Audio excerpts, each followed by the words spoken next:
I've been playing Geometry Dash for almost 10 years now. Throughout that time, I always struggled with the wave game mode. Even as far back as me beating my first demon deadlocked, I remember struggling so much on that first wave. But it only got worse from there. Hellbeiser Punch, that first wave was...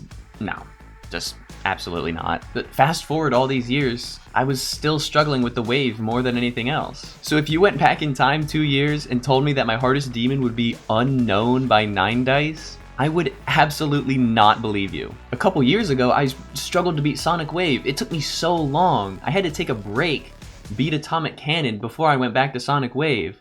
Apparently, Atomic Cannon is much harder than Sonic Wave. That's what the demon list says. I certainly didn't agree. I've been wanting to get good at the wave game mode for a while. I really didn't like it, I was bad at it, and I think those two played into each other. When it came to wave parts, I always struggled to build consistency. I always felt like I was mind blocking them. They just always felt harder. I remember I beat a bunch of wave challenges, some difficult runs in top levels, the wave section, so essentially beating a challenge. None of that seemed to really help. They were definitely hard. I felt maybe a small skill boost from it, but it didn't help as much as I felt like it should. The wave parts in levels just always still felt harder. In my last video, I talked about why the wave game mode dominates Geometry Dash, and today I want to talk about how I conquered it. I know I'm not the only person out there who struggled with the wave game mode. It's the probably most common game mode people struggle with. But conversely, it's probably also the game mode that the most people are carried by. Before I talk about how I conquered the wave game mode, I want to talk about why I decided to play Unknown in the first place. Unknown does not seem like a level that I would ever even think about trying to beat. Anybody who's known me for more than a couple years knows that I struggled with wave. And for those who don't know, Unknown is a level that is only 40 seconds long. It's extremely short. It's placed at 75 on the demon list. So if a level is that short and that hard, it's gotta have some extremely difficult gameplay. And you guessed it, it's extremely difficult wave gameplay. The level has 4 wave sections, but only 2 of them are really hard. The first wave and the last wave. The last wave is brutal for 2 reasons. The first one is the tight corridor at the end. I had to spam my way through this corridor, and I could click that fast, but it wasn't consistent. So I ended up alternating clicks. I would do right, left, right. That's what made it consistent for me. Only later on did my friend Vikings show me that you could actually do that corridor with just 2 clicks. If I had known that from the start, I would have done it.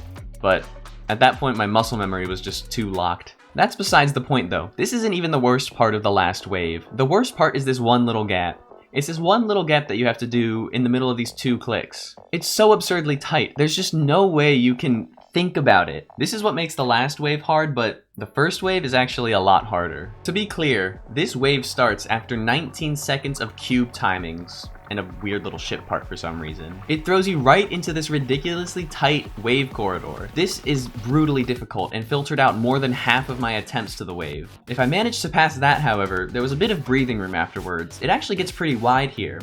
I opted to alternate through this part. It's so wide, I didn't need to, but I wanted to keep my left hand warm since I was using it at the last wave. Now, this time that the first wave lightens up is just time to prepare for the 41 staircase. The 41 staircase is the most difficult set of clicks I have ever played in a Geometry Dash level. The clicks are so fast and so tight that building consistency is extremely difficult. My pass rate here at 41% was even lower than 37%, which was already less than half. Now, if I did manage to pass 41, I wasn't out of the woods. There's this last bit of wave gameplay which isn't that difficult, but that's not the problem.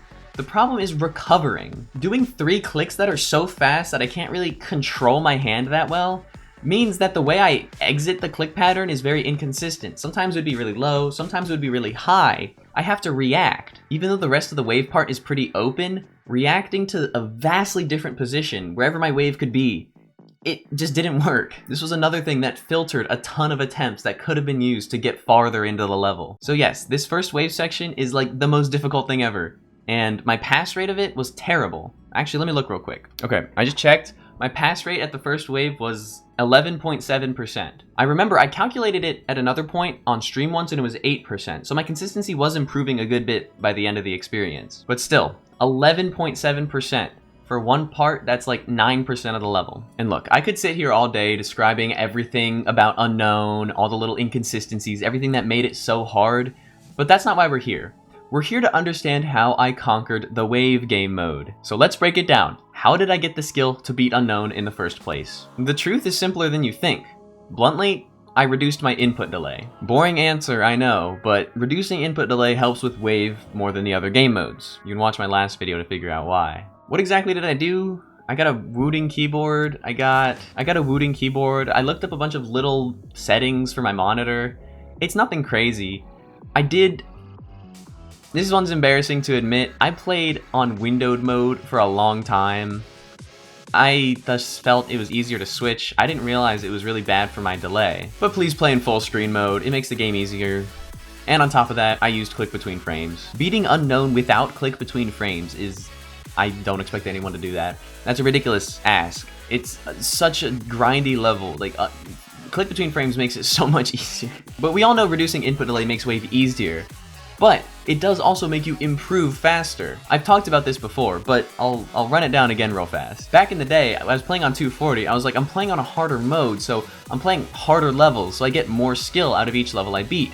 That wasn't the case. More accuracy means a faster improvement. When all the patterns that your brain picks up on are more accurate, then you're learning faster. So I know everybody's situation is a little different. Some people don't really have a way to reduce input delay that much, but whatever you can, I recommend doing it. This is also something me from 2 years ago would be surprised to hear me from today say. I used to play on 240 FPS when I just could have played on 360. I just felt like I wasn't playing levels that were hard enough to justify using 360, but now I realize that you should just go with whatever gives you the least input delay. This is how new players are able to catch up with top level skill. But there is more to this than just reducing your input delay, I promise. It's not that simple.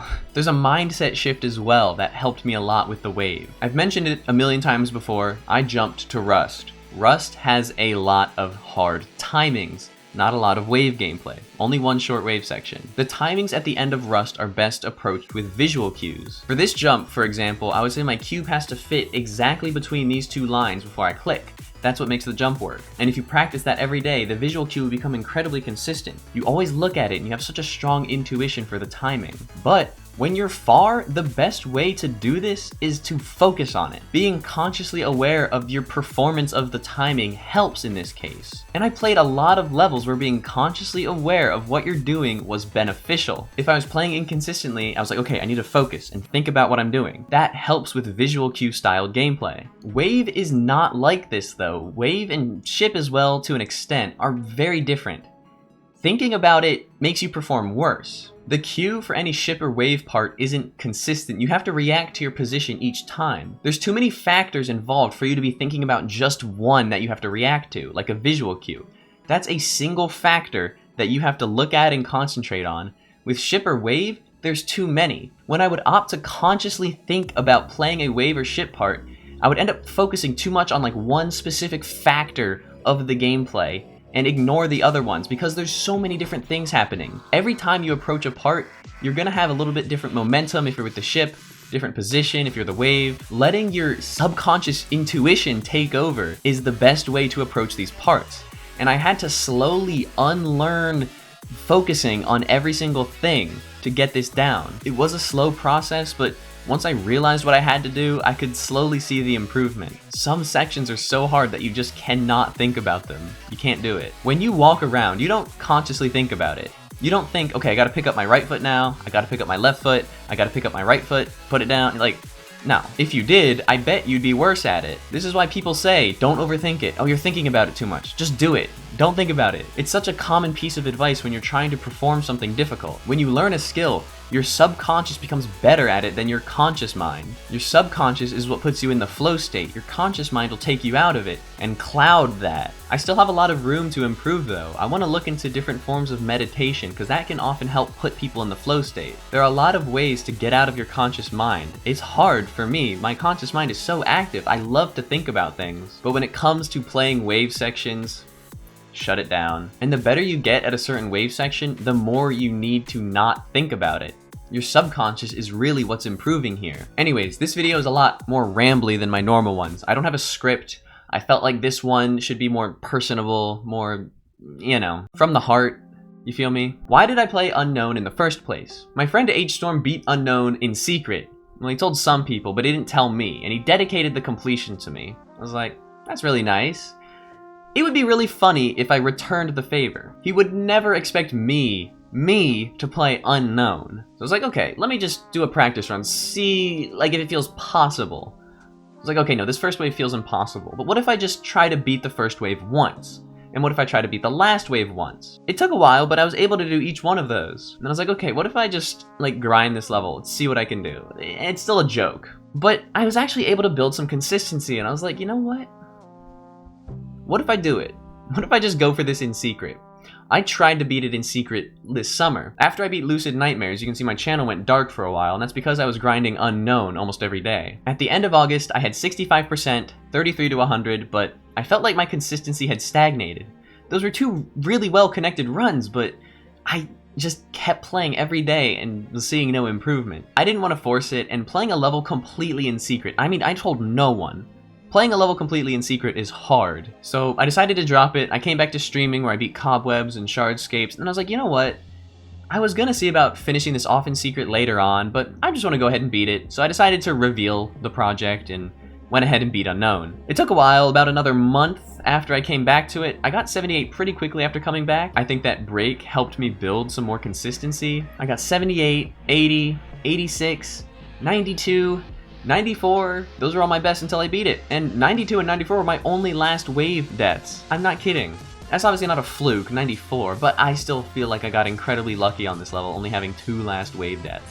That last wave is hard. I don't even know what happened. Like, the attempt I beat it, you can see in my reaction, I'll post the video of me beating it tomorrow. You can see my reaction was like, it took me a second to even realize that I beat it. But anyways, my completion of Unknown is dedicated to H-Storm. I got you back, even if it wasn't in secret. It was the hardest, though, so I've got that going for me. And I think I really did want to pull through it because I love proving myself wrong when I doubt myself. When I first saw Unknown, my first instinct reaction was, I'll never be able to beat that. Nope, never, it's impossible. But here I am. Not only did I beat it, it's my hardest demon. That feeling of doing something that you thought was impossible in the past, that's a good one. Anyways, I hope this video wasn't too rambly. Tomorrow I will upload the completion of Unknown, so if this video is more than a day old, check it out. I will be back next week with more real scripted content. Stay tuned. Thank you so much for watching this video.